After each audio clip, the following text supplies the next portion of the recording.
সিলেট থেকে চট্টগ্রামগামী ট্রেনে এক তরুণীকে সংঘবদ্ধ ধর্ষণের ঘটনায় আরও একজনকে গ্রেফতার করেছে পুলিশ। এ নিয়ে 4 জনকে গ্রেফতার করা হলো। এদিকে ঘটনা তদন্তে রেলওয়ে নিরাপত্তা কর্মীদের জিজ্ঞাসাবাদ করছে পুলিশ। বিস্তারিত জানাতে চট্টগ্রাম রেল স্টেশনে আছেন সহকর্মী পার্থপ্রতিম বিশ্বাস। সরাসরি যাচ্ছি তার কাছে। পার্থ,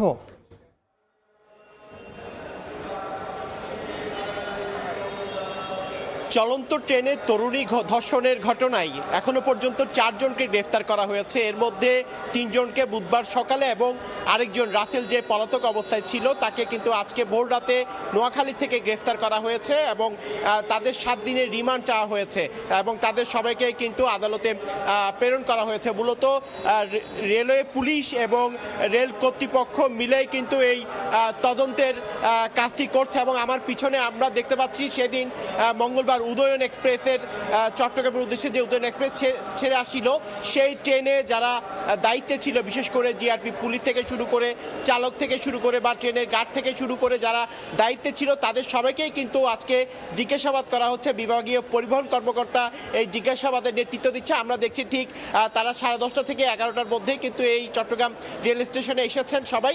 সেদিন উদয়ন এক্সপ্রেসে যারা ছিল এবং তারা সবাই কিন্তু এখানে এসেছেন এবং তাদেরকে জিজ্ঞাসাবাদের পরে আসলে কোন বিষয়টুকু এখানে পাওয়া যাচ্ছে, সেদিন কি ঘটনা ঘটেছিল সেই বিষয়টুকু আমাদেরকে আসলে রেলওয়ে কর্তৃপক্ষ থেকে আমাদেরকে জানানো হবে।